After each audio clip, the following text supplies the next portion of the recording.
Ido, can you? Now Ido is recording. Sure, we just put it on. Thank you. Okay, thank you. So again, what I was saying is that these elements of the metric, that in shorthand we can write them like that, or if I just write the determinant of the metric, I will denote it as G, is very, very important. Though again, those of you who learned the high energy physics should be intimately familiar with these terms. But in a sense, this matrix is just a way of translating the way we measure distances in the UV parameterization space into the manifold itself we are exploring. Okay. In some cases, we can build it explicitly. In some cases, we can build it implicitly. I mean, if I just have sampling of my data manifold and I know what is the distances between myself and my nearest neighbors, then I can compute something that would look like the Laplacian. And in fact, Ronen, in his lectures, would justify the way that he's using the metric in order to construct the Laplacian. Okay, so now we are ready to see something that goes into the second order way of representing surfaces, and this is the second. So the metric is also called the first fundamental form. Okay, so the first fundamental form is also a way of relating to the metric. And we can also denote it. Now the metric is a positive, definite, symmetric matrix. And you can denote it as such. I mean, you can, instead of G11, you can define it as E, F, and G. This is when we're talking about two-dimensional manifold, and this is how it is defined. Okay. Now we are ready, and again, it's called the first fundamental form. So now we are ready to analyze the surface from a deeper way of looking at the surface, and this is called a second fundamental form. And it would be really, really important to understand the second fundamental form because it would allow us to extract more intimate measures, differential measures from the surface. So now assume that I have my surface. For simplicity, assume that it is in R3. It doesn't have to, but assume that it is embedded in R3. And TP, so if I look at the patch of the surface, TP would be a tangent, so this would be the point P. And TP would be a tangent at this specific point. The tangent, by the way, can be defined by the first derivative and the second derivative of the surface. I mean, if I look at this one as being S of U, I mean, it would be X taking the derivative of X, Y, and Z with respect to U. And this vector would be S of V, I mean, taking the derivatives of X, Y, and Z with respect to V. Then these two vectors that are not, on the surface, they shouldn't be orthogonal. I mean, they could be whatever vectors you'd like. But they define the tangent plane. So this is the tangent plane, and it is also denoted as T of P, capital T at the point P. Okay, so we have a tangent plane, and we have these two vectors that we can use in order to define this tangent plane. Now, without loss of generality, what we would assume in the following analysis is that if this is, let me just consider a slice of the surface, if this is the surface, and this would be the tangent plane, okay? So assume that I'm picking my coordinates to be X and Y, so that the tangent plane would be my X coordinate, my X and Y coordinates, and this would be my Z coordinate, okay? So locally, I can define my surface as X, Y, and Z of X and Y. Obviously, I can do it only locally because my surface is changing all the time. Now, the claim is that if we take the Taylor expansion of the way that the surface is looking about this point, okay, about this XY point, and this is how the surface is defined, it would be X, Y, and Z of X and Y about the point, then I can define it as such. Why? Because the first, I mean, if we look at the, let's just work the Taylor expansion about Z of X and Y, okay? Sorry, one-dimensional, Z of X. And let's look at what is going on when I add some dx to Z. It would be Z at point X plus Zx times dx plus half Zxx dx squared, etc., etc. Okay, so what we see is that if we go, I mean, if we align the surface to be Z at the origin, then the derivative, I mean, the first order derivative would be 0. I mean, this is my surface. So obviously the tangent would be 0, and therefore I can delete this guy. And obviously, if I consider this to be the point 0, then the depth, I mean, this one would also go away. And what I'm ending up is just with the second order terms. So if I'm looking at the second order terms, I can write the surface as zxx times dx squared plus zyy dx dy plus, sorry, this is dxy, and plus zyy and the difference in y squared, plus higher order terms. And when I'm referring to higher order terms, I'm talking about the x cubed, etc., etc. Okay, so this is a second order approximation of my surface done locally. And now the question is, how do I mean, how can I look at the differential of the surface as moving some d of z in the surface in respect to the direction that I move in with respect to x and y. So if I'm looking at my, so this is the tangent plane, and the surface is oscillating, is touching, sorry, so let's do it like that. So this is my tangent plane about which the surface is defined. And now I'm moving, okay, so this is a two-dimensional surface. These are the, assume that these are the levels of the surface. And now assume that I'm moving into some dx, dy direction. And the question is, how does dz changes? And again, I can use the Taylor expansions just to see how it changes. And if I now plug in the whole terminology, I mean, instead of zx, I can take the above and take a derivative of the above with respect to x. And what I would get is L dx plus m, because this part would go away. It does not depend on x. And if I look at the second term, so I would take a derivative of this guy with respect to y, and this is what I would get. And if I put things together, at the end of the day, I'm getting again a bilinear term that multiplies the dx and the dy terms by this matrix. So this is the affine transformation by which I replace my dx and dy coordinates into a way of measuring what would be the change in z, okay? So this would be dz and this would be dx and dy. Now this is a very specific way of parametrizing surfaces. This is the, I mean, looking at the surface as a graph is the most simplistic way of thinking of surfaces. We wanted to say the surfaces can be much more complicated. They really map a UV parameterization that has no relation to the way that the surface is embedded in 3D space into the x, y, and z coordinate space.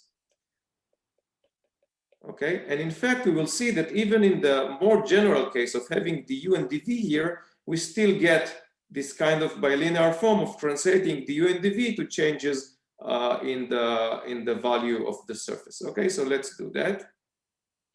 Now, what can we do? I mean,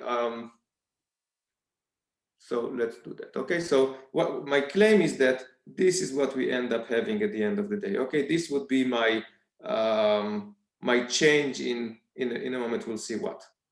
Okay, so let's assume that we are having a curve on the surface. So this would be my surface S, and now somebody is giving me a curve on this surface. So this would be C with parameterization P. Okay, and in fact, this C of P can be defined in the parameterization domain as C as a two-dimensional curve C of P, where the surface is basically mapping each and every point in the UV space into a point on the surface. So this point would be that point would be that point, etc., etc. And obviously, distances on the UV space would not correspond to distances on the surface itself, but we will have to use the metric in order to translate the distances.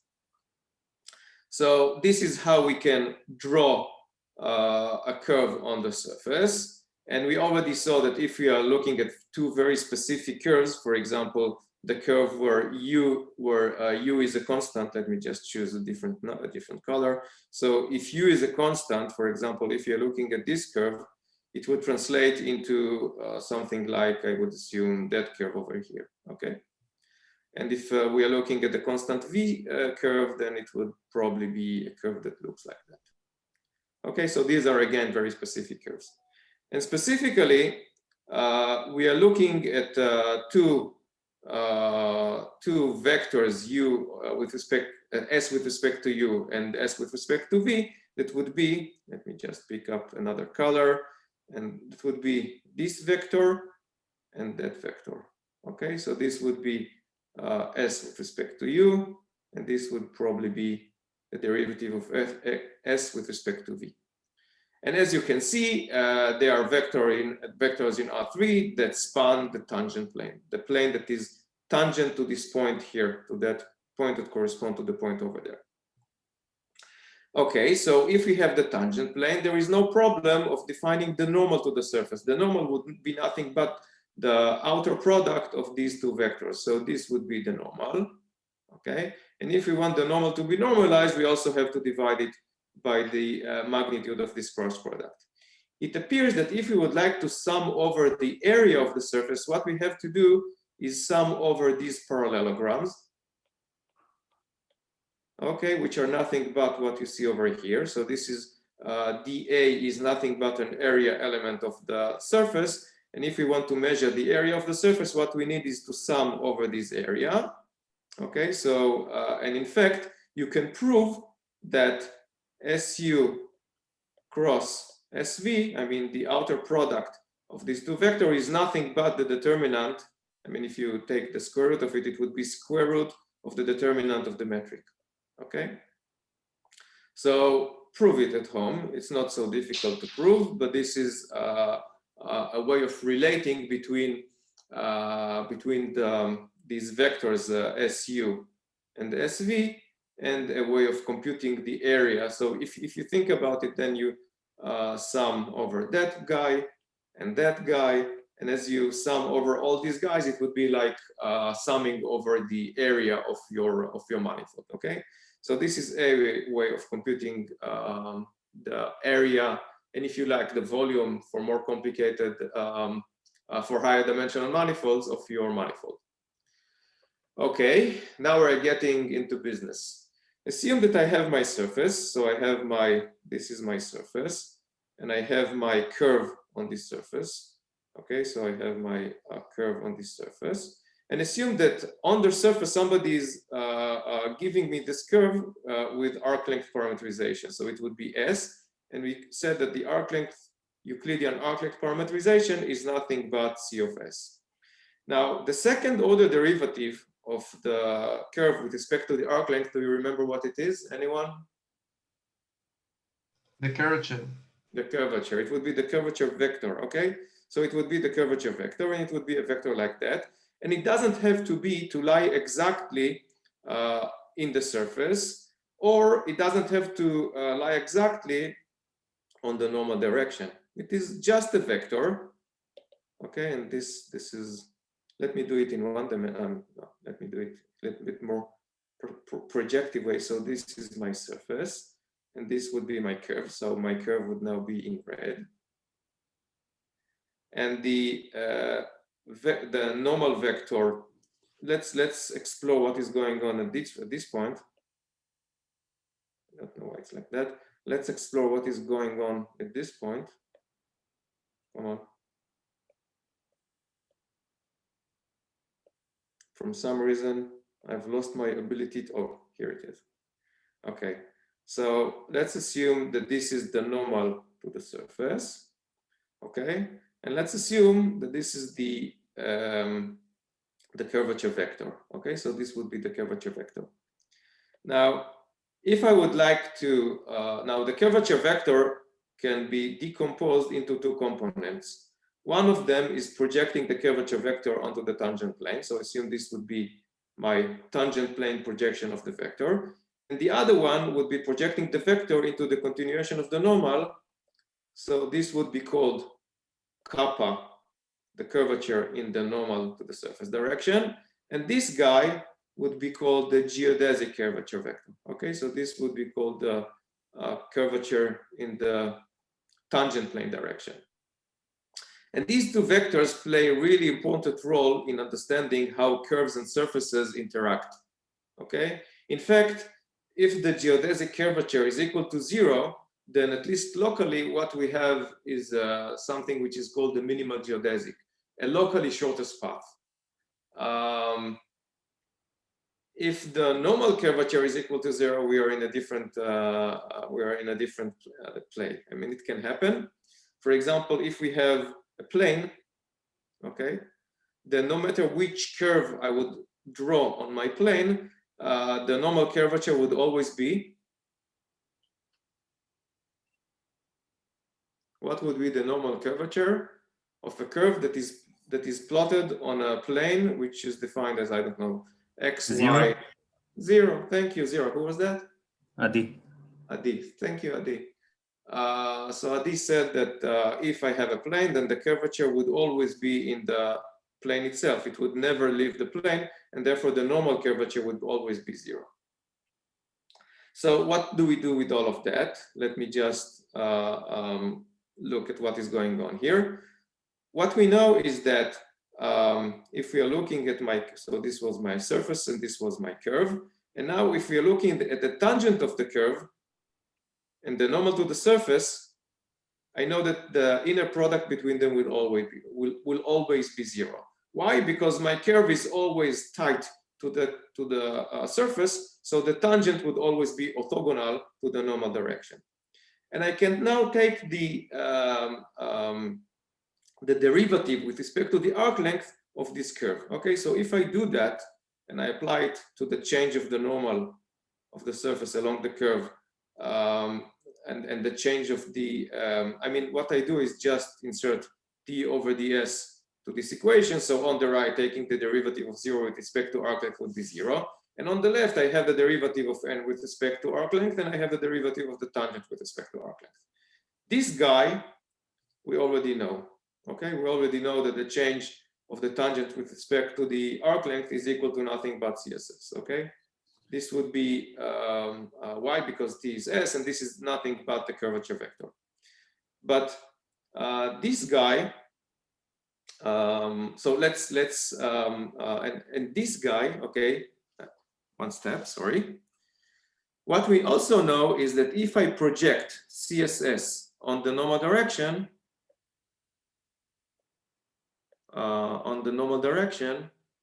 normal to the curve, then this is by definition the normal curvature. Okay, so I can write by definition the normal curvature. It would be the projection of CSS onto the normal direction. But now from the above equation, I can plug, instead of this term, minus that term. Why? Because it would be easier to analyze it. And in fact, not because it would be easier to analyze it, is because we can actually move from the derivative from the tangent to a derivative of the curve. In a moment, you'll see how. Now, writing the tangent in an explicit form, it is nothing but the derivative of c of the curve with respect to the length. This is the velocity vector. The change of the normal with respect to the length is something that we keep as is. And abusing notations, we can say that at the denominator, we have the differential of the normal inner product with the differential of the curve divided by the square of the arc length of the curve. What do we do with that? This is a way that would allow us to build the second fundamental form in a most general sense, and then analyze what is going on with the normal curvature as we look at many, many curves that go through the same point on the surface. And in fact, what we will see is that for some curves, you get very special normal curvature, and for others, you'd get, there is a really nice equation that would tell you something about the curvature for each and every curve that is going about a point. And this has to do, obviously, with the first and the second fundamental form that we just introduced. So let's go further down and see what is going on here. So let's explore this term that we had at the denominator on the surface S. What we know that on the surface S, we can have, I mean, if we look at the curve on the surface, we can consider it as S in the UV parameterization. So we have U of S and V of S, okay, because this is just looking at the curve in the UV parameterization space. And taking the partial derivatives, we can have this, by the chain rule, we can actually express the derivative of the tangent, I mean, expressing the tangent as follows. And thus, what we can do is multiply everything here by the S. And what we have is that the differential of the curve is equal to the following term. So now we are ready to express this term. What we can do is plug in DC into this guy. And what we get is what is written here. Now, opening the inner product at the top, what we have is that we have something that multiplies du squared, we call it L. We have something that multiplies du and dv, and we call it 2 times m. And we have something that multiplies dv squared. Now, explicitly, we can have them as the inner product between the normal and the first derivative with respect to s. We have minus 1/2 and these inner products. Again, everything is done in the with respect to the vectors that span the tangent space. And m is equal, and the last term is equals to this term. Now, what we know is that the normal is orthogonal to S of u. Okay, this was the normal, and this was the derivative with respect to S of u. And remember that the normal is nothing but SU cross SV. Okay, so obviously the inner product between them should be equal to 0. And the same goes to SV. So what we know is that the derivative of this term with respect to u should be equal to 0. And we open it and write it explicitly. What it would allow me is in this term, steal the derivative from n and move it into the surface, okay? Why? Because I would like to express L as just derivative of the surface with respect to its parameterizations. And I don't want to get too complicated and take a derivative of the normal with respect to its parameterizations. So what we have at the end of the day is that the L, the N, and the M and the N look like that. And remember, this is a different N than the normal. This is the unit normal, and this is an N, a scalar number that just defines the inner product between the normal and SVV. Okay, and these three terms are called the second. Yep. Can I have a question? Can you explain a little bit how you get the M equal to N cap SUV? Sure. Same trick for the dV? So Atta D is asking is how do I get this term, yeah? Yep. So let's see what is going on here. What I have here is two terms, okay? These two terms. Now, from this one, I steal the derivative with respect to u, and I'm getting N as VU. From this guy, I'm stealing the derivative with respect to V, and I'm getting N inner producted with SUV. Now, there is a discrepancy here with respect to the order of derivatives, but I'm telling you that since the surface is smooth and differentiable, etc., in fact, these two are identical. So S of UV is equal to S of VU. And therefore, I can actually unify both of them into a single term. Did I answer your question? Thank you. So these are the three terms. And if you plug, for example, if you choose the specific surface X, Y, and Z of X and Y from the previous example, and you plug it, so now you refer to U as X, to V as Y, and to Z as Z of X and Y, and you plug it into these terms, what you get is exactly the metric coefficients that we got for the specific definition of Z of X and Y, okay?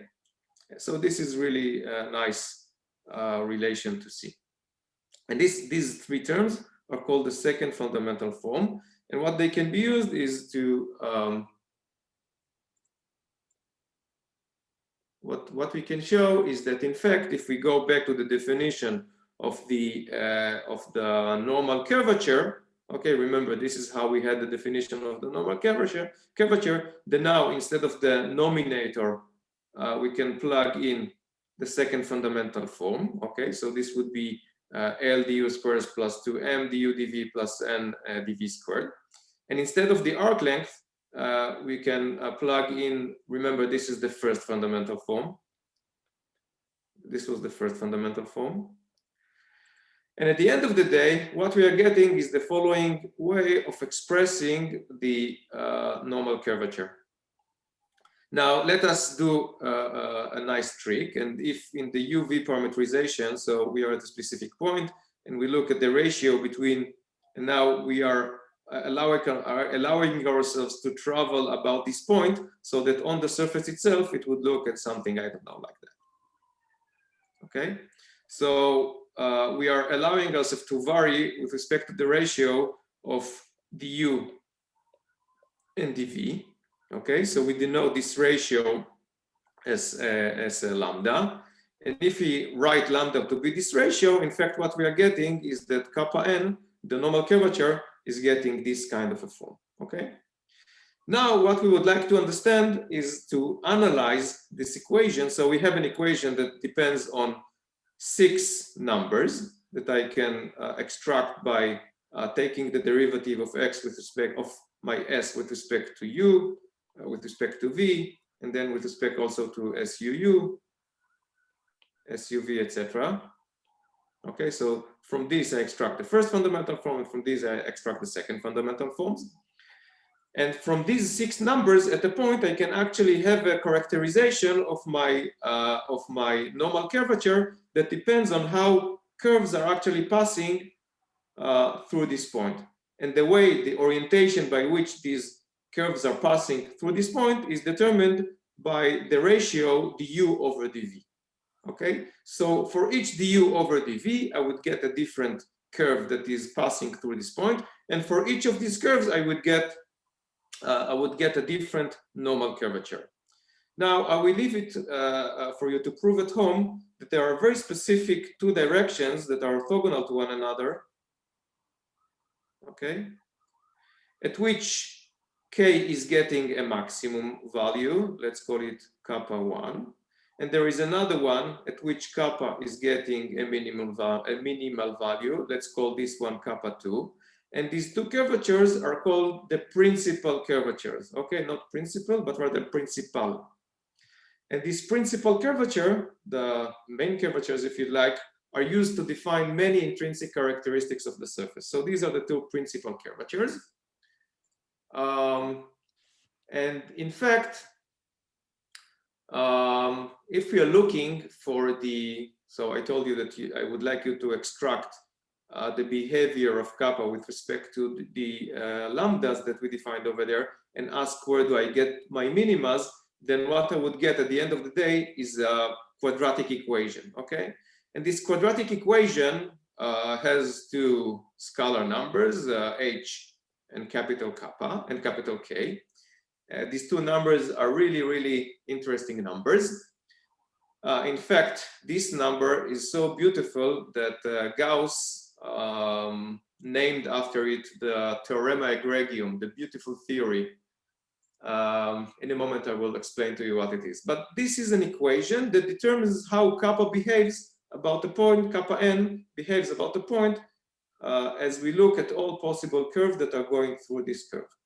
So this was my P that I'm now investigating, and I'm using the first and second order derivatives of the surface in order to explore what is going on about this point. And it appears that in one specific direction,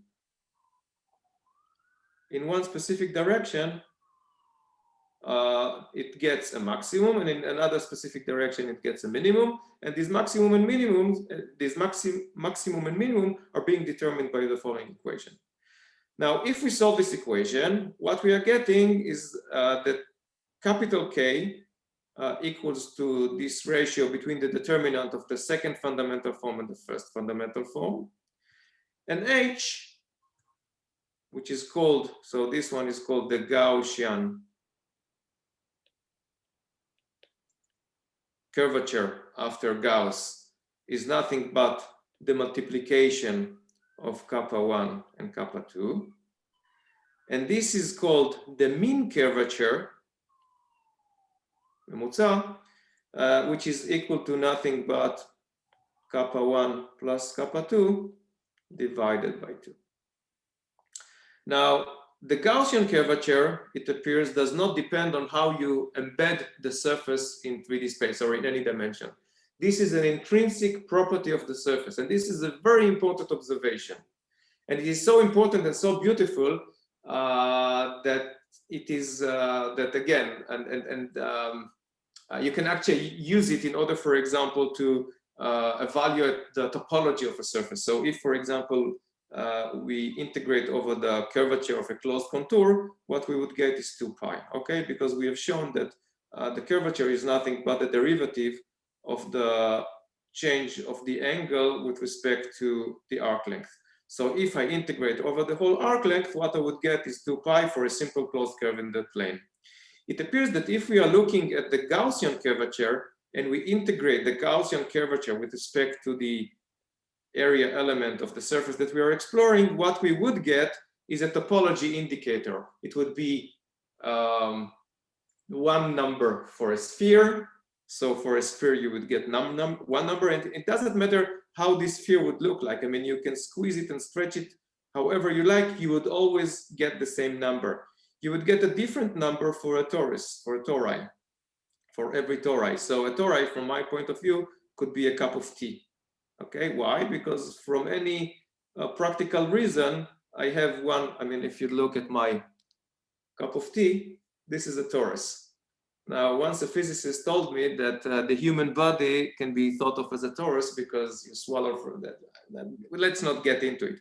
But when you multiply, I mean, when you integrate over the Gaussian curvature over a surface, what you get is something which is really, really analog to what you'd get for planar curves when you integrate over the curvature. So this is a beautiful property.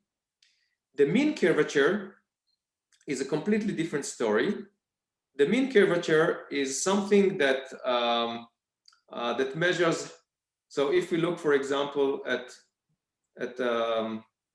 something that looks like a saddle. Okay, so let me do my best in order to try and draw a saddle for you. So this is a saddle. Okay, it has two slopes that are going up, and it has two slopes that are going down. Okay, so the multiplication of the curvatures for this kind of point of the surface would always be negative. So I know that kappa would always be smaller than 0 for a saddle point. For a spherical point, if I have a sphere like that, the curvature would always be greater than 0, and it doesn't really matter if it's concave or convex with respect to orientation of the surface. It would always be greater than 0. Now, what happens for a cylindrical point? If I have a point like that, this is a cylinder, okay? And I'm looking at this point on the cylinder. What do you think would be the mean and the Gaussian curvature of this kind of, now this is a cylinder, okay, so let me just draw the cylinder. Assume that this is a circle and the radius is given by r. So what would be the Gaussian and the mean curvature? What do you think? The Gaussian curvature is 0, probably. So this is Boaz? Yes. So Boaz is saying that the Gaussian curvature is equal to 0. Why? Because in one direction, in the z direction, we don't have any curvature. So in this direction, it would be 0. And in that direction, what we would get, I mean, what do we get in this direction? 1 over r. 1 over r. So what would be the mean curvature? 1 over 2r. Yeah, so it would be 1 over 2r. So this would be the mean curvature. Thank you, Boaz.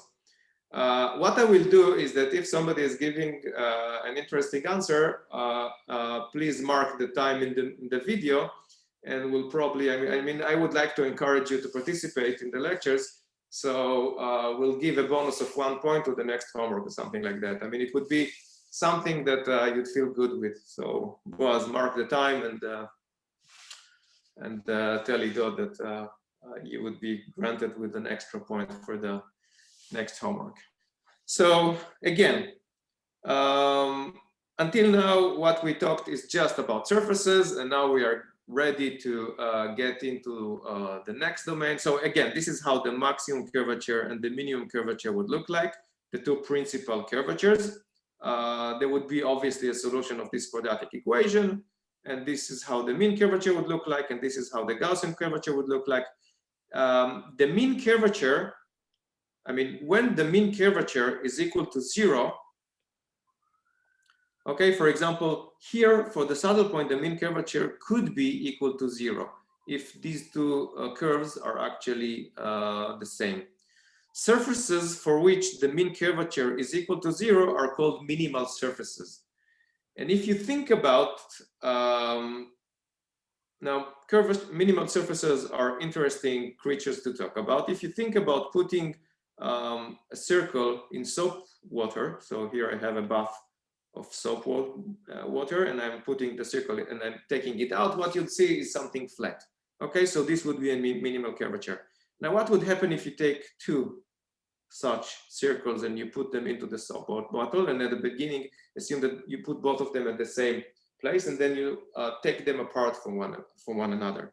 Okay, so this was a really interesting question that troubled mathematicians for quite a long time. So you have one circle and you have another circle, and now what would happen is that you'd get a surface for which each and every point is a saddle point. Okay, so it's called a catanoid, and the curvature at these points and that point would cancel out. I mean, so this is how a catanoid would look like. So okay, so this is how a catanoid would look like.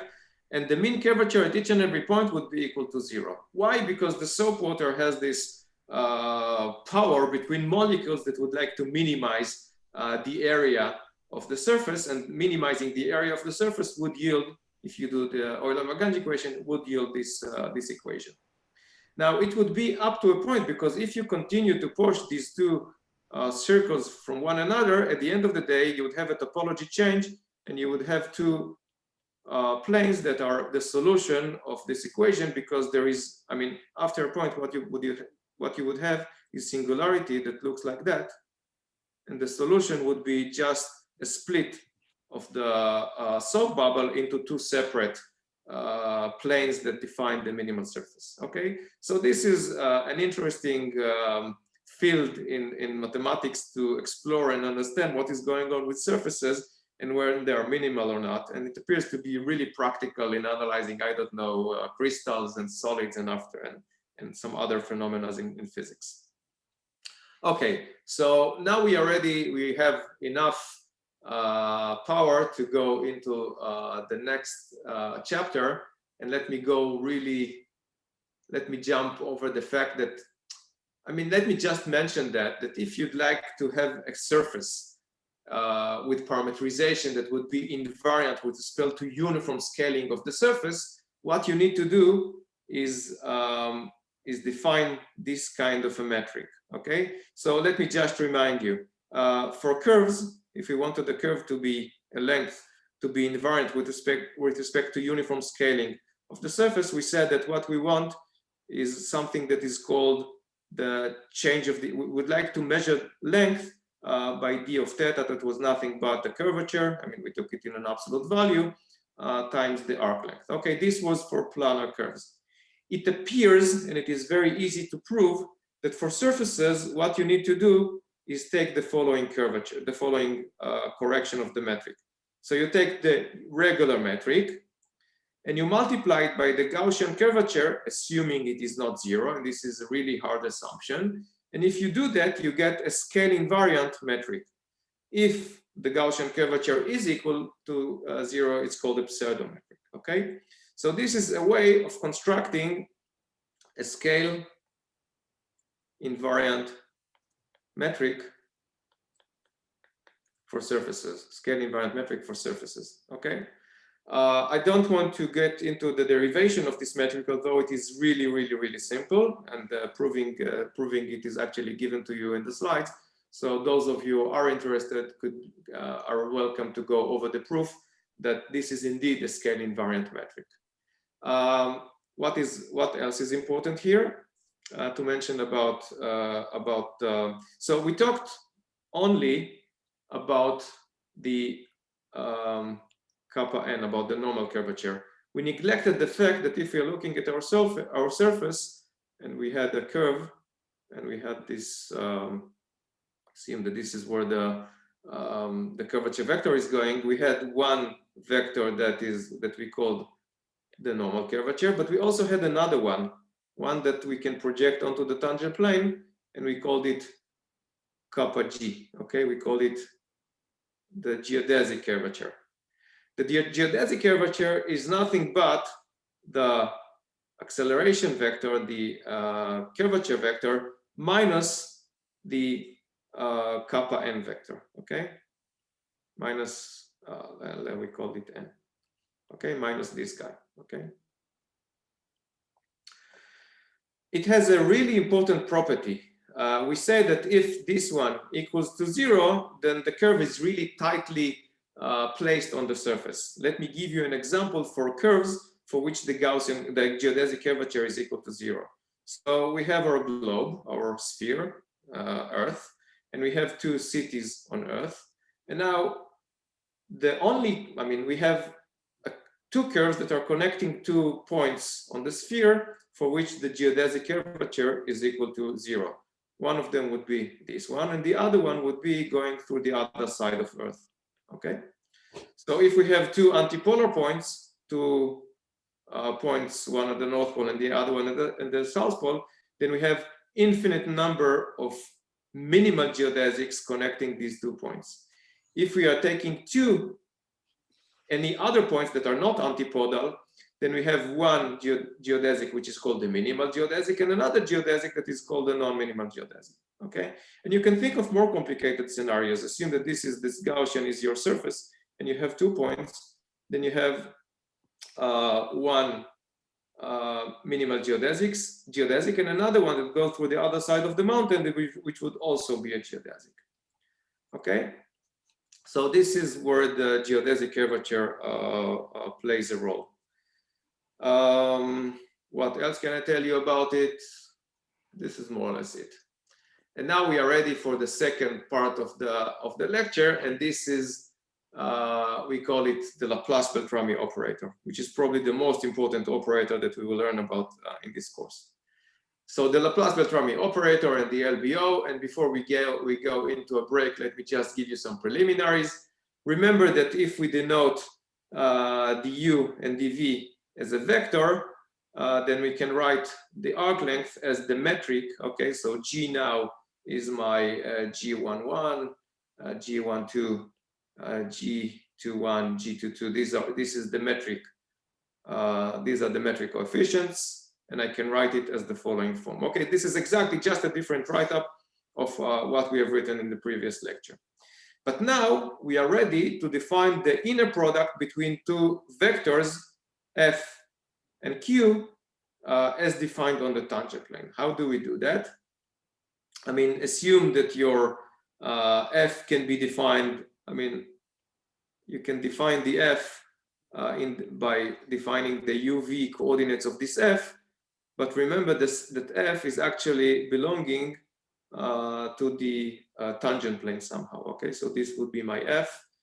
So assuming that this is my f in the uv space, and this would be my q, so this would be my f and q here on the tangent plane, and I would like to compute the inner product of these two vectors, okay, with respect to the metric g. So I have my f and q given in my uv coordinates, and I would like to quantify the inner product in this. I would like to see how the inner product of these two vectors would look like. So if you write your f as follows, and the same goes for, it would be like that in the embedding space. So I just take this vector in R3, and I do the same for Q, and I do the inner product. It appears that what I would get is the following. Okay, so I'm getting F transpose. Again, these are the coordinates in the UV space times the metric, and here I have the Q vector, and I can actually change the role of Q and F. This is how the inner product would be defined. Okay, so this is an inner product with respect to a metric. What else do I need? Now, if I have the inner product with respect to a metric, I can have a definition of the gradient. So let me now define a function. So now f is defined over the whole UV parameterization domain, and I would like to define so this would be my f of UV. But I would like to take the derivative of f after mapping it by s onto the surface. So each and every point f here would have a value there. Okay. So again, exactly as I have my x of UV, y of UV, and z of UV, I now have my function that is smoothly defined over this UV parameterization space, and I would like to take a derivative of my function with respect to the metric. And the question is, how would the gradient be defined with respect to the metric? So using the Taylor expansion, I can write my function in the UV parameterization space, and I would like to define the function as with respect to some other way in the UV parameterization space. Now let's write it explicitly. And remember, I'm after this term. I'm after the gradient of a function with respect to the metric. And what I would get is that if I throw away the high order terms, which I'm not interested in, what I would get is that by definition, the gradient is equal to nothing but the matrix of the metric inverted times the gradient. Okay, so this is by definition the gradient, and it's called the Beltrami gradient or Beltrami first operator. So G, and in some cases we'll write it Gij. Okay, so Gij would be the metric inverted times the gradient of f, and let me now introduce a new term which I would call the derivative of f with respect to the ith coordinate. Okay, so I have here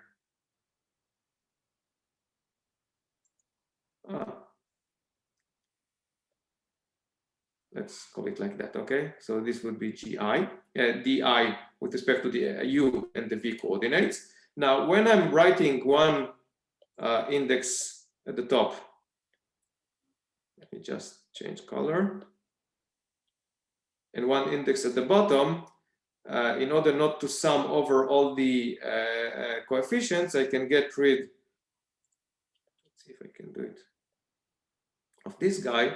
And what is written here is basically the inner product between the inverse of the matrix and the gradient. I mean, this would be equivalent to summing over I of the inverse metric coefficients times the relevant derivatives, where I belongs to 1 and 2, where 1 is basically the u coordinate and 2 is basically the v coordinate. Okay. Where do you denote the inverse, Ronnie? Sorry? Where do you denote the inverse? The inverse is when I'm putting the coordinates here at the top. So this would be g minus 1, and remember the g was equal to Gij. Okay, so these are the taking the elements of G, inverting them and treating them as an inverse matrix. This is how I write it.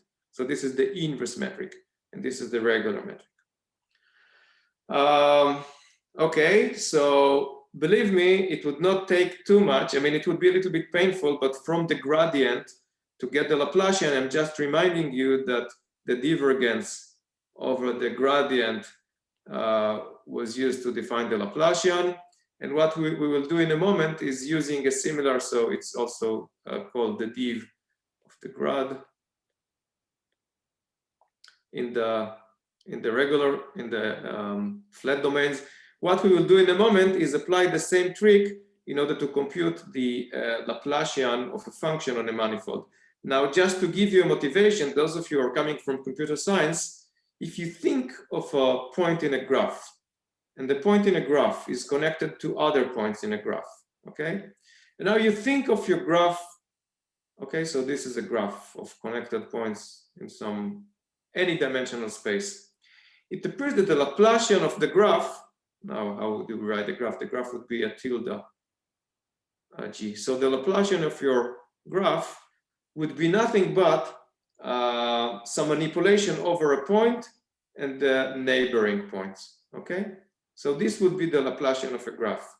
So analyzing and understanding what are the origins of these Laplacians is really, really important when you fly into higher dimensional spaces. I mean, if you don't understand what is going on in two-dimensional spaces, it would be much less intuitive to understand what is going on in high dimensional spaces.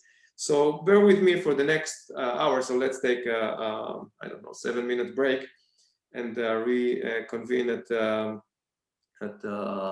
11:31, say. And what we'll do is, in fact, define the Laplacian for the complicated space where we're looking at functions that are defined on manifolds, okay? So let's take some 7-minute break, unless you have any questions. So again.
Okay. I hope you are still live and observing. So what have we been discussing? Let me just remind you. What we would like is to define the Laplacian, and to that end, until now, what I defined is the gradient with respect to a metric of a function. I mean, this would be a function on a surface. Now, in order to understand what is the Laplacian, let's go back one step and think about how. Assume, for example, that I would like to integrate over the inner product between two functions. Let's assume f and q, and I'm integrating over the inner product of the gradients of these two functions. So dx would be dx dy. I mean, it appears that if, and this would be some omega, some region, it appears that if one of the functions is 0 along the boundary of this omega, what I can do is I can do integration by parts and in fact show that it is equal to Laplacian of f times q. Okay, if you don't remember, just do it in one dimension. It is really easy, and extending it to two dimensions would be as trivial as that. And this is a way of defining of given a gradient, extending the notion of a gradient into a Laplacian. Why? Because here we are dealing with multiplication of two vectors.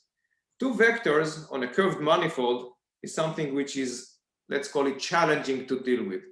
But multiplying two scalars is something which is trivial. Okay, this is something that everybody can do. So again, we would always like to get from vectors into the multiplication of scalars. Remember that the Laplacian operating on a function gives me a scalar. But the vector, I need to know what is the direction. In order to get rid of the direction, I can do this this exercise, this mathematical Geom, and get this idea. Okay, so let's do it explicitly. So again, in Euclidean space, the Laplacian is defined as such. I mean, you can actually think about it. Okay, so I equal 1 would be the x, y, z, etc. coordinates. Or let me write it in metric notation, and in the Euclidean case, I can write delta, and this is delta. Now, this delta is equal to 1 only if I is equal to j, which means that at the end of the day, so here there is an error. It should be like that. Okay. Remind me to correct that afterwards. So what happens now is that I will have fxx plus fyy, etc., and this is how the Laplacian is defined. By the way, in some other places you would see the Laplacian defined like that or like that. This is the div of the grad, etc. So this is the regular Laplacian. And if x belonged to my omega, so this would have been my omega, and x is some vector that belongs to this omega, then the Laplacian times q equals, by differentiating by parts, is equal to the inner product between the gradients. By the way, if instead of q, I would have just pushed f into the game, what I would have is nothing but the good old Dirichlet energy that I think I mentioned beforehand. And you can see how from the Dirichlet energy, remember the Euler-Lagrange equation was nothing but the Laplacian of f equals to 0, or the heat equation if I use it as a gradient descent process. Okay, so now the Laplacian, the heat equation, the Dirichlet energy, all of these should somehow be friends, at least in some 30,000 feet above ground.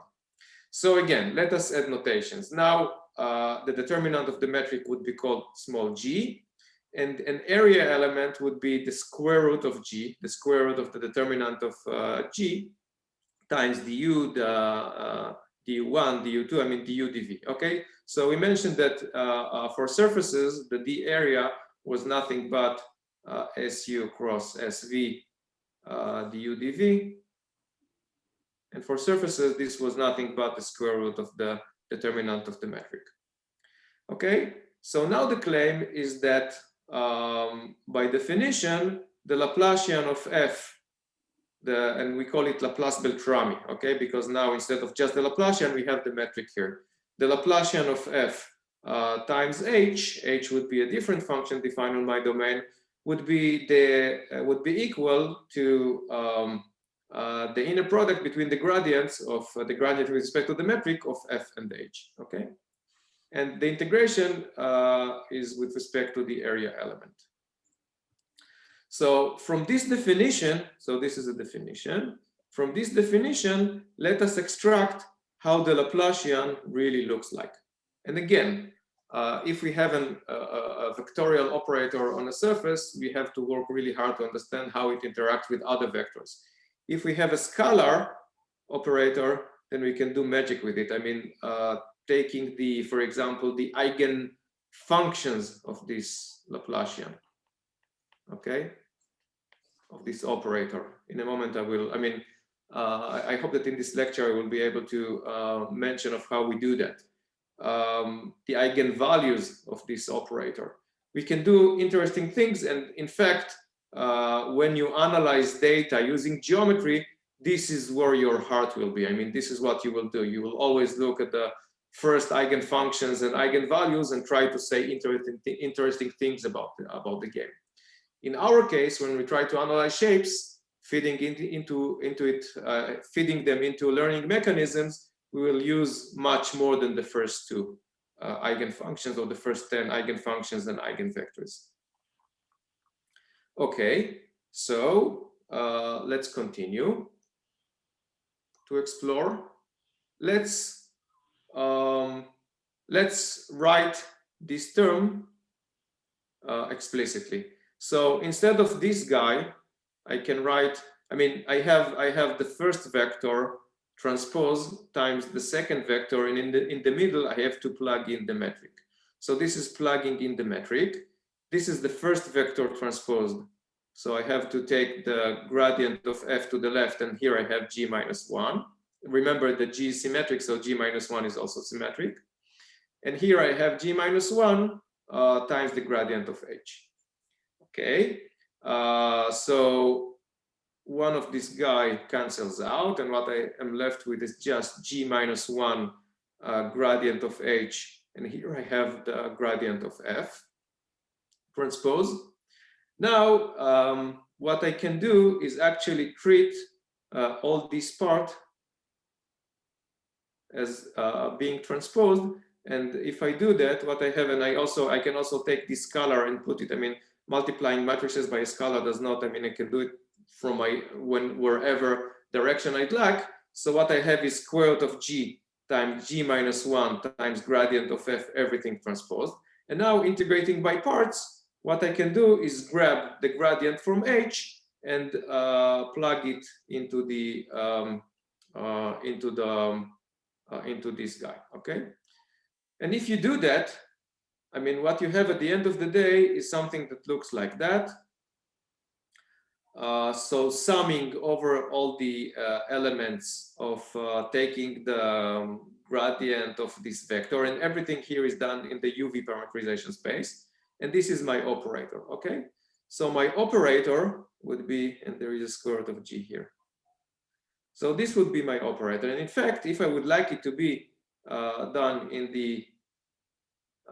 this space, I need to multiply and divide by square root of g here.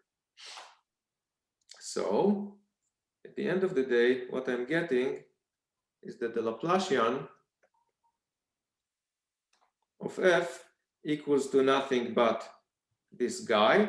And writing it in Einstein summation notation would be summing over all these i's and summing over all these j's. Yeah, a question. So if you like to write it explicitly, then you have the g minus 1 elements of the matrix here, and here you have the gradient. So for example, for a surface, it would be d over du here, and I will write it for sure dv there, that is operating on the function f. And here I have to take the div of that, so I have to square it by square root of g, and I have to take the d of u and d of v of this guy, like the divergence, and here I have 1 over square root of g. So this is writing it explicitly. Writing it implicitly, or sorry, as a sum, I can write it like that, and writing it using Einstein summation notation, I can write it like that. And again, remember that the inverse metric is written as such, and this is the inverse metric matrix. So putting it all together, throwing away f, I can write the Laplace Beltrami operator, or for short LBO, as follows. Okay, this is the Laplace Beltrami operator. So you can see that I have the elements of the metric that I plug here. Okay, and the derivative with respect to my parameterization. Okay, this is the Laplace Beltrami operator. Now, if I'm looking at the same manifold using my UV parameterization space, then the Laplace Beltrami operator gets a specific realization. Remember that my G is a way of measuring distances here and there. Now, if I reparameterize my surface and I have a different U and V parameterization, let's call it R and Q or something like that. So I have my U tag and V, U prime and V prime parameterizations. Then at the end of the day, the Laplace Beltrami operator would act in the same way for any function that is defined on the surface, okay? And surprise, surprise, if I take the Laplace Beltrami operator and I apply it onto the x, y, and z coordinates of my surface, what I would get is something which is nothing but the mean curvature vector. It would be the mean curvature that operates in the normal direction, okay? So again, how many coordinates would this vector have?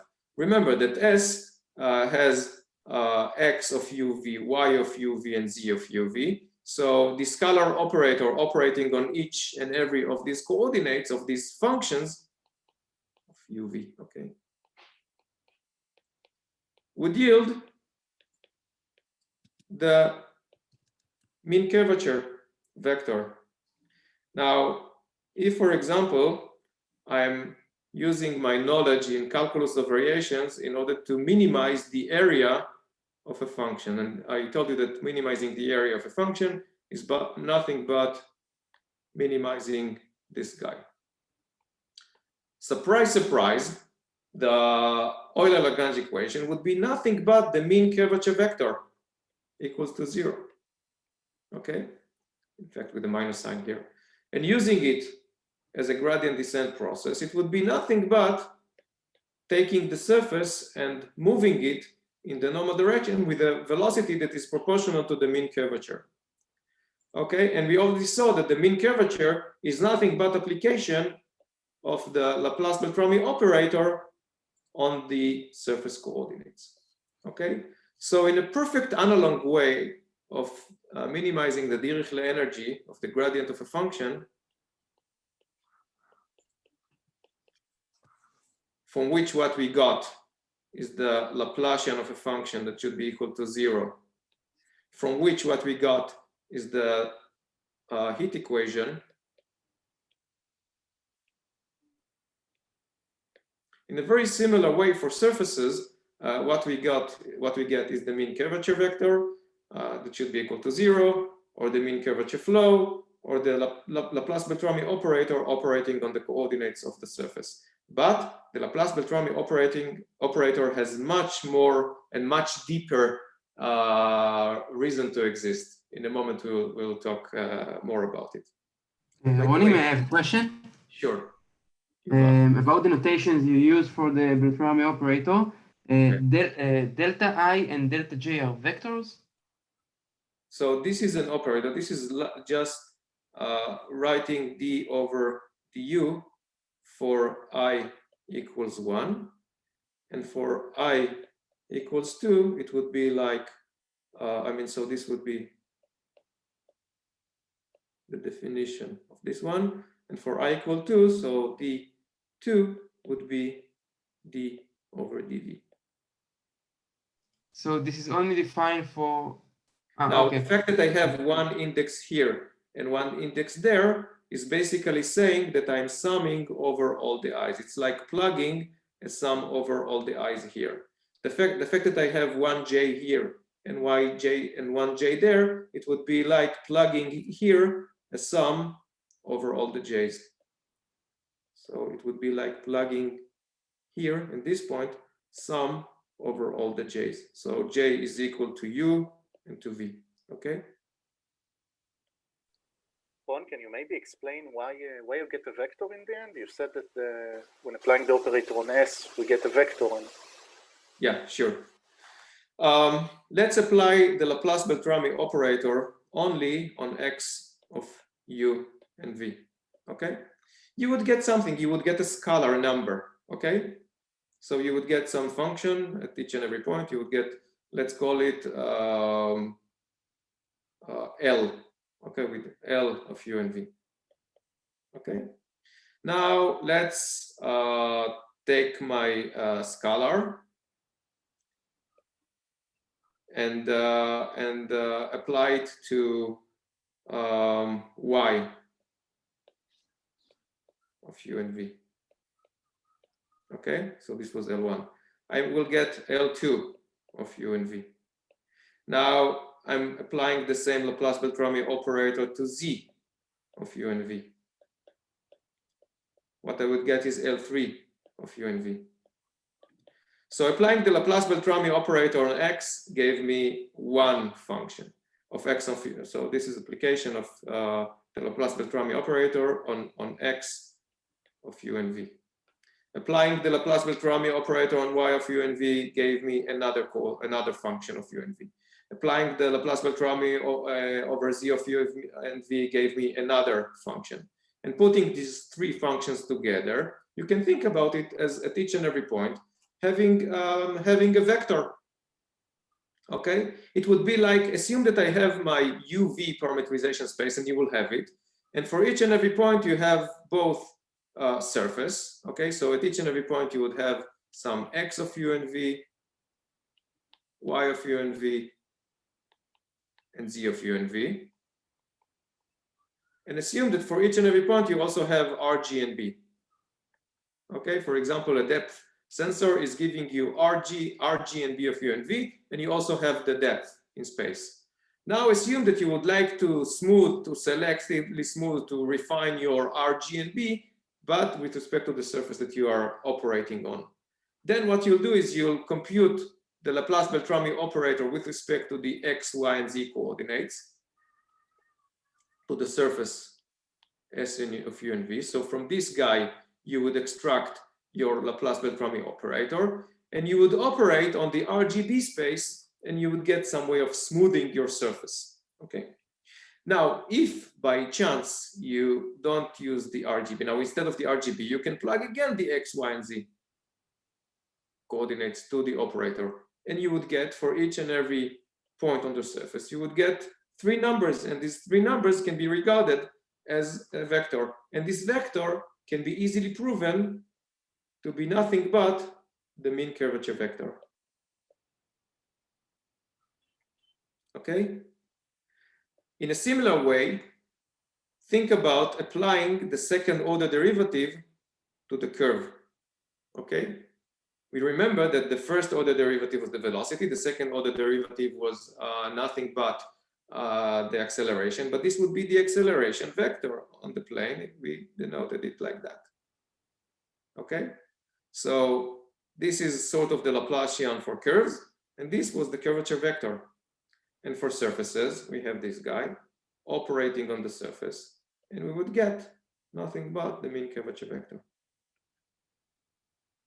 Now you need to be careful, I think it's a minus sign here. Okay. We are now ready. So, wrapping what I just told you, we have seen that the area of a surface is denoted as such, and if we are minimizing the area with respect to, if we're writing the first variation of the area with respect to S, what we would get is that, and in fact, this is nothing but the mean curvature. So again, everything I've said before is now well defined. And again, it has a really nice relation to the Dirichlet energy, because minimizing the Dirichlet energy, I mean, looking at the first variation of the Dirichlet energy, what we would get is the heat flow, okay? So what we are getting is the heat flow. What else do we need to know? Okay. So I promised you that since the Laplacian can be thought of as an operator, you can, and this is a positive definite operator, what you can do is decompose it into eigenfunctions and eigenvalues. For the engineer's view, in order to understand what I'm talking about, let's think of the following idea. Assume that somebody is giving me a function, one-dimensional function, and this is my x coordinate. And now somebody is also giving me the sampling of this function at equally distant points. Okay, so now I can look at my f of f1, f2, f3. Let's denote it as f of I. This is my function, and I hold it as a vector. It would be f1, f2. Okay, this would be my vector. And assume that I'm also talking about a cyclic function. So it would be defined between 0 and 1. And this point would basically be that point. Okay, just without loss of generality. You don't really need it, but assume that you have it. Okay. If I would like to take the first order derivative of this vector, what I would usually do is take the value of the second term minus the value of the first term, divided by the distance between them, okay? So the derivative of f with respect to x can be approximated as f I at point I, as f of I plus I minus f at point I divided by, I don't know, dx, call it whatever you like. Okay, dx would be this guy. What would be the second order derivative?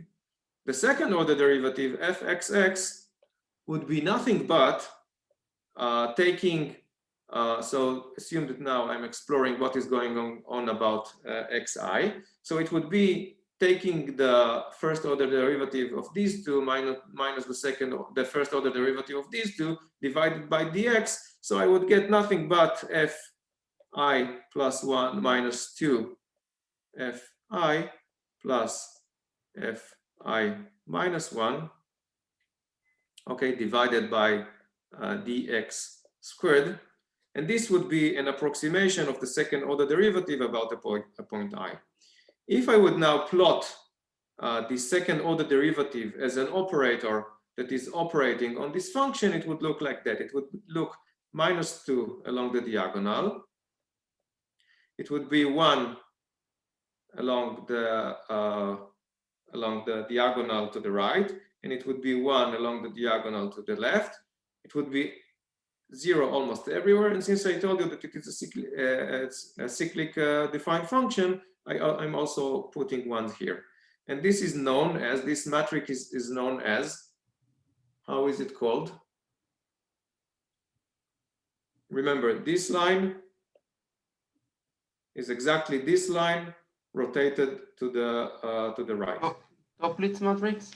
This is Toplitz, and in fact, it is even stronger than Toplitz. This is a circulant matrix. Okay, this is a circulant matrix. And those of you who learned numerical algorithms, or those of you who learn any course in, systems and signals in electrical engineering, should know that if I'm looking, and this is the Laplacian matrix, okay, and if I diagonalize this matrix, what would be the eigen functions of this matrix? Fourier vector. The Fourier, okay? And you can prove it very easily. You can show that the circulant matrix, any circulant matrix can be defined as a linear combination, A1 times what we call simple permutation matrix that looks like that, with 1 here. So it would be A1 times plus A2.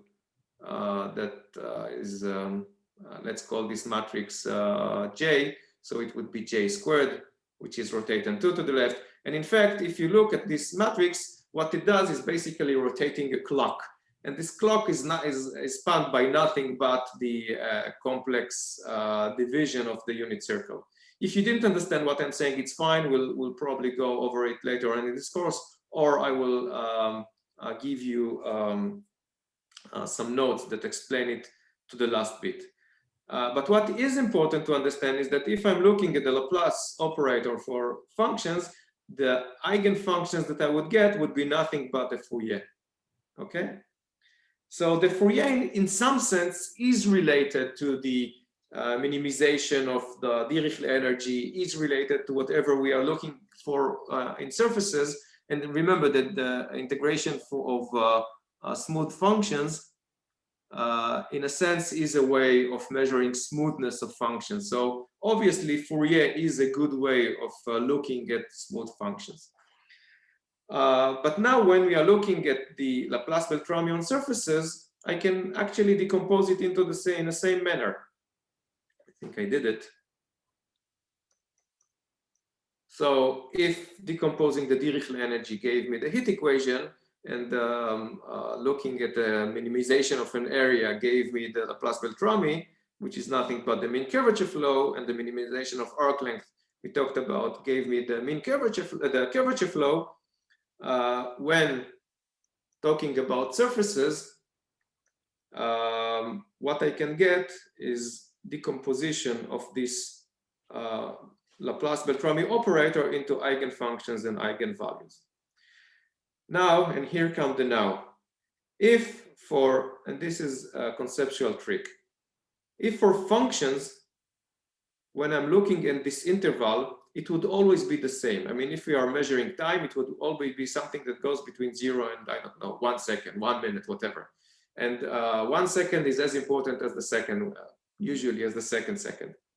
For surfaces, and this is why here you can actually define a linear shift invariant operator, because this property applies. The same goes for images where the UV parameterization space is the XY parameterization space. The same operator that you apply here would apply there. For surfaces, something strange is happening. You have a metric which measures distances differently at each and every point. I mean, G of I and J has different coefficients for each and every point on the surface that we land on, unless I don't know, you're talking about something which is isotropic and equal, like a sphere or a cylinder or something like that. So the moment you have some interesting manifold, something else is happening. So these eigenfunction, although they have the same intuition like the Fourier, we would look at them a little bit differently. So if, for example, we are looking at a sphere, what we have is nothing but an extension. It would be the spherical harmonics, okay? And the spherical harmonics are nothing but an extension of the Fourier. But if you are looking at interesting surfaces, then the eigenfunctions and corresponding eigenvalues that we will explore would have a different meaning.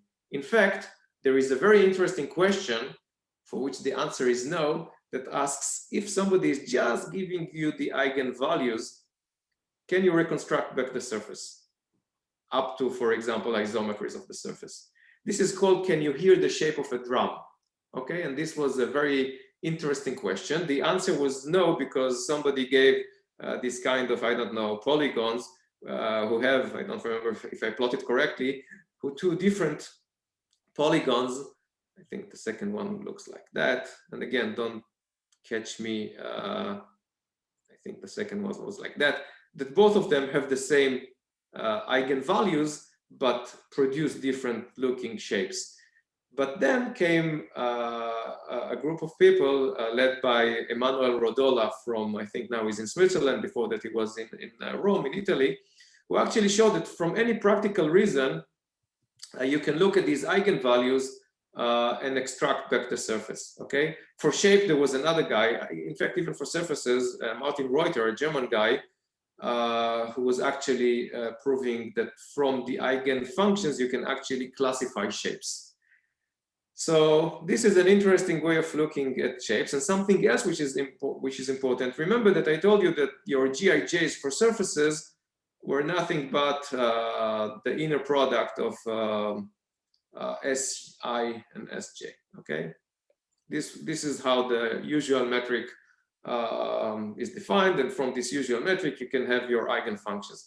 But I told you that you can define the metric by multiplying it with the Gaussian curvature, and this would give you a different metric. Okay, and this different metric would yield a different Laplace Beltrami operator for exactly the same surface. So the same surface. So let's draw a more interesting surface. Assume that I'm looking at this surface. Okay, the same surface can be treated once with G and once with G tilde. And each of these G's and G tildes would produce different lambdas and phis and eigenfunctions. What can I say about these eigenfunctions and eigenvectors? What can I, how can I use them in order to say clever things about the surface, about classifying, about identifying surfaces? We will learn about it. In fact, there is an interesting paper by Oshri Halimi, and then later on by Amit Bracha. And those of you who are interested are welcome to look at that are talking exactly about how these phis and these phi tildes can be used in order to classify and in fact map a surface to a surface. So if I have this surface in another pose, how can I use these two decompositions in order to say that this is exactly the same surface and which point is which? Okay. Next, what else can I? Okay, now some going back to flat domains. Assume that somebody is giving me a picture, an image. Okay, so here I have an f of x and y. And now I would like to define an edge in the image as all the points at which the gradient. So now I'm computing the gradient of f, which would be at each point I have a vector. Okay, the gradient is basically equal to f of x, f of y for each point x and y. Okay, so at each point I have a vector. And if I would look at an image and I have a black object on a dark background, I would have vectors that are really, really, really small here and really, really large along the boundary. Okay, so now this somebody is telling me, look, what you'd like to do is find a curve in the image C so that the curve would align, the normal of the curve would align in the best possible way with the gradient field. So this is the gradient field, and this is the normal of the curve. And I would like to maximize this alignment. I would like this curve to be as aligned as possible to the gradients in the image. I'm now giving you 5 minutes or 3 minutes in order to solve this problem. I mean, how would you, what would be the best curve that would maximize this in a product? And for that, I'm giving you a hint. You can use the divergence theorem and assume that the curve is closed. Okay. Let me give you another hint. The divergent theorem is talking about integration over a closed contour of some vectors that are inner producted with the normal times the length of your vector space. So you have to integrate inside the shape, you have to integrate the Laplacian. Okay, so Boaz is telling, so was it Boaz? Yes. So Boaz is telling me that I have to integrate inside the shape. So let's call this shape omega. So now I'm moving from integration over the over C to integrating over what? Over the Laplacian of f, yeah? dx dy. And this is inside omega. Okay, so this is what the divergence theorem is telling us. Did I translate your observation correctly, Boaz? Yes. So I have a scalar function, Laplacian of f, in this image. And I know that the Laplacian is equal to, I mean, if I look at my function, assume that this was my function, this was the gradient of the function, and this is how the Laplacian would look like. It would look The second order derivative would look positive here and then negative there. Okay, so where would the curves that define omega should go if I would like to maximize this measure? Remember, I'm looking for the argument is C. I'm looking for C, or for the boundaries of my omega that would maximize this guy. So where should the values of this function should be? Let me give you a hint. It is written in this slide.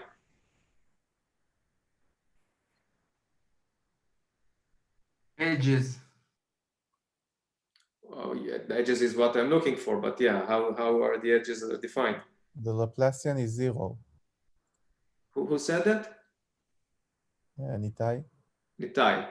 Thank you, Nitai. You know how to read, and for that you deserve at least 2 points. So explain why you gave this answer. Because when the Laplacian is 0, is the maximum of the gradient. This is true, but why is it maximizing this term?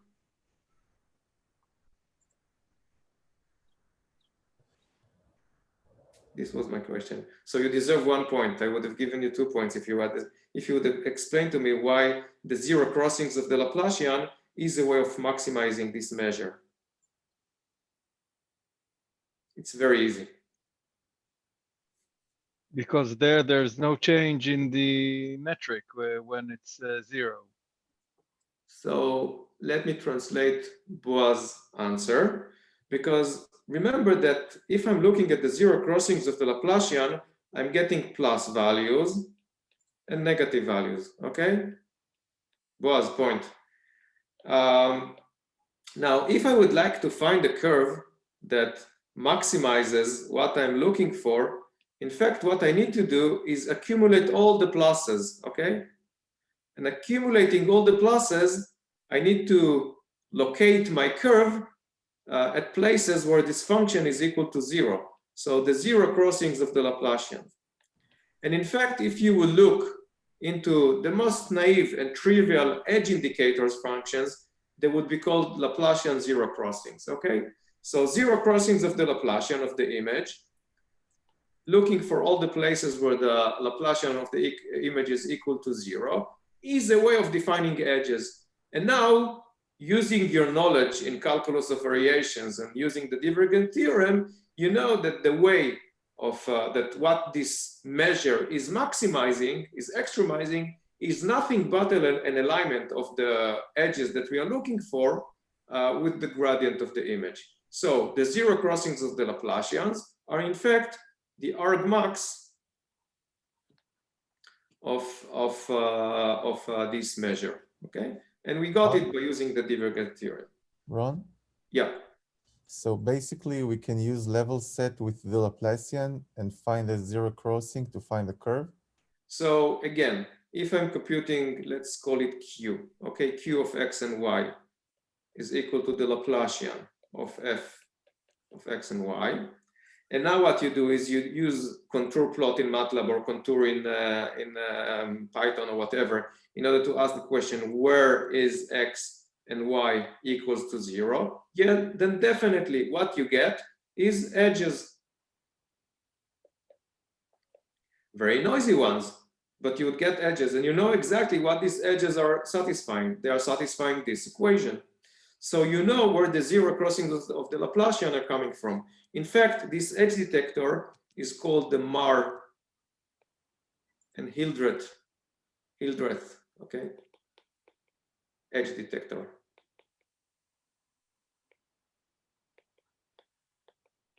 Okay, and this is what it finds. It is very noisy. There are better edge detectors, but this is the Marr and Hildreth edge detector. Let's think of a different way of searching for edge detectors. Let's think of the following, and in fact, Ido would go thoroughly through this example. Let's assume that now somebody is looking at the image and computing, for example, the gradient, the absolute value of the gradient of the image at each and every point.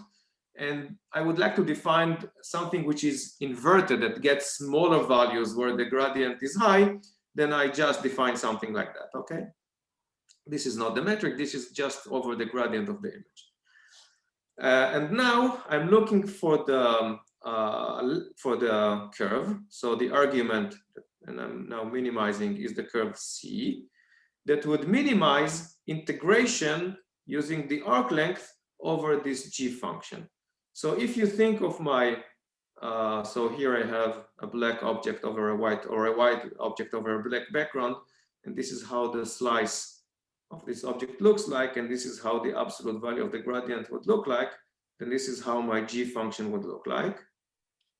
Okay, this is a one-dimensional example. And what I would try to look to somehow find is these locations. Okay, I would like to somehow locate my curve so that it would have a minimal length when integrating this G function. Okay. And I'm telling you that if you now work out the Euler-Lagrange equation, then what, and this is an exercise that you should be doing probably in the first exercise in your course, then what you would get is this equation, okay? So you get the curvature that multiplies G. So if G, for example, would have been equal to 1 almost everywhere, what I would get is nothing but the curvature vector, okay? This is obvious. So flat domains, what I would get is the shortest curve is something that minimizes its length all the time and propagates inwards by the, by the curvature flow. If G has some affecting value, what you get is this equation. And this equation made me very famous. I don't know, more than 6,000 citations. But this is not the problem. It is important. The problem is that if you think about it, what this equation is telling you is how to compute weighted distances. Okay, and there are many ways of computing weighted distances, and in a moment we will see some of them. And what I mean by that is that if you think about this curve of connecting 2 points, then it would be nothing but, assume that I have my G of X and Y as some penalty over my domain, and I would like to compute the shortest path connecting 2 points, okay?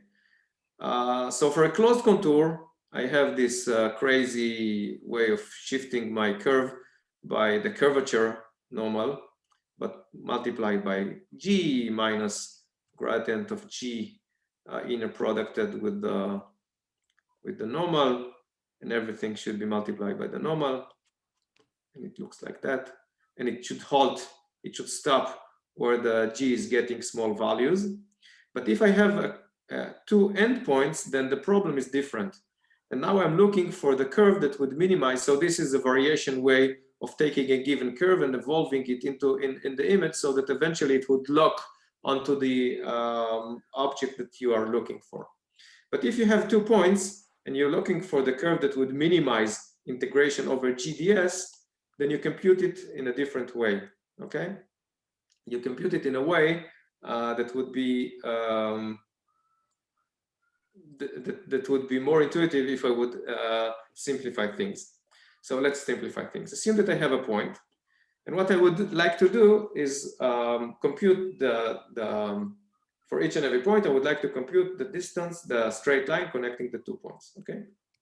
So first of all, I would do my solution in a very complicated way. First of all, I would start by computing the distance from this point. So I will, all the neighboring points would know their distance. So this would be a circle of all points of distance epsilon from this point. This would be the set of all points of 2 epsilon from this point, etc., etc. And if I would look at this function, let's call it d from the point P, this d of x and y from the point P, it would have a shape of a cone, okay? Okay, so this would be a cone-like function. Now, given this d of x and y, how do I land at a new point Q and find the path that is connecting, the shortest path connecting Q to P? The way to do that is to just go along the gradient direction of D. So taking the gradient of D would have a unit, it would be a unit vector. So the gradient of D of x and y would always be a unit vector. It would, the magnitude would always be 1, and it would always point towards the source point. It would always be a vector that is always pointing towards the source point. Okay, it would be a straight line toward the source point. So let me just give you a gradient descent way of propagating from Q to the origin. It would be taking a point, let's call it C, and writing C of t equals minus gradient of t of x and y, okay? And you start at a point and you iterate this point, and what you get at the end of the day is this straight line. The magic comes, so we started from this, sorry, we started from this equation, d of gradient of d of x and y equals 1. Solve me this equation and I will be really, really, really happy. And then if you solve this equation, you can just use this gradient descent and get back your minimal path connecting the origin to this point Q. Now, until now, I just wave hand everything. What I will show you is that you can also weigh your domain by a g function, g of x and y, which is exactly what I did before. And then the gradient of my function should not be equal to 1, but it should it should be gradient of d of x and y should be this g function. And again, this is nothing but the iconal equation. And if I know how to solve the iconal equation, I can back propagate and find the minimal paths. Now, what we did until now is covered, I would say, almost half of my part of the course. I still have, so I did 2.5 lectures, and I still have 3 lectures to still have.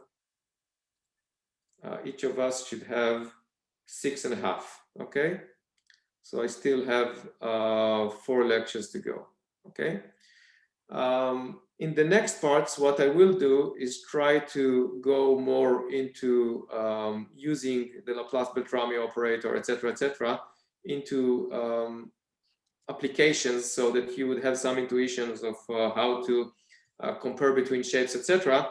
But let me just ask you the following, I mean, following rhetorical question. Assume that we go to the original problem, the simplest problem that we looked for, and this is translating a curve in the plane into its curvature k and s. Okay, so this was a translation into a signature.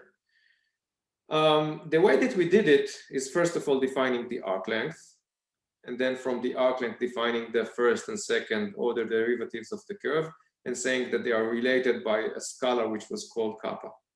Now assume that I'm not telling you that this is how you should construct your invariants, but now I'm telling you, look, you have a neural network, and the neural network can get many examples of curves, and from the examples of curves, I would like a signature like that. So I would like a function that one axis would be something that I would call arc length, and another axis would be something that I would call an invariant property, which is called kappa. And I would like your network use either Siamese network or triplet network or whatever to produce this kind of signature for me.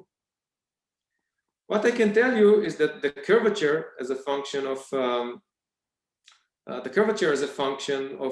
sampling of the curve that I'm giving you is something that we can compute. I mean, this is something that we have computed. And we have this part of the equation quite well, actually. This is a paper by Gautam, Aaron Wetzler, and myself. The arc length is a little bit more tricky. In fact, I don't think so. I think that this is, by the way, a question that I'm giving candidates for masters, because given two, let me give you just 2 minutes of how we computed the curvature. So what we do is we take 2 curves. I mean, we can actually take the same curve and sample it differently. So sampling is basically the reparameterization. So this is one sampling of the curve, and here is another sampling of the same curve.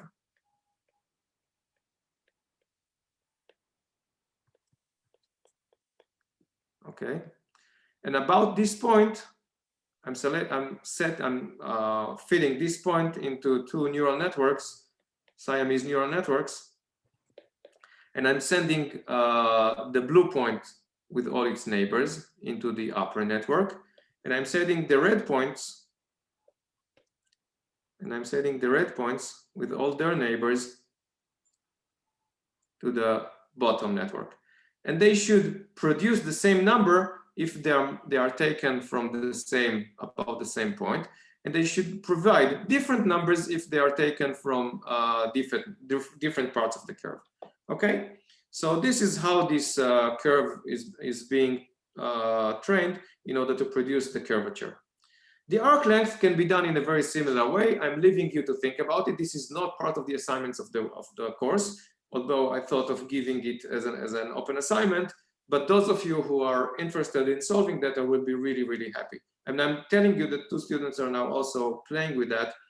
So it would be a way of generating many, many examples and feeding these examples to this neural network. So this neural network should satisfy the triangle inequality as equality. So D between 2 points or 3 points, P1 and P3, should be equal to the distance between P1 and P2 plus the distance between P2 and P3. And obviously all the distances should be greater than 0, and they should be equal to 0 only if it's the same point. So this is regarding distance. So this is just an open question. Now you'll have some space to breathe before the recitation. Any questions?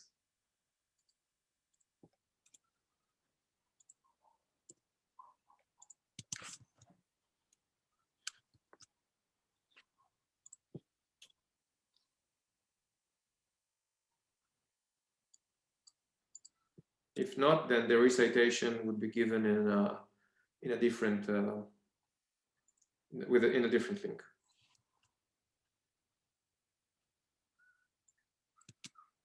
So you should be getting your homework, and good luck with that. It's not really complicated, but it should take you a little bit of time.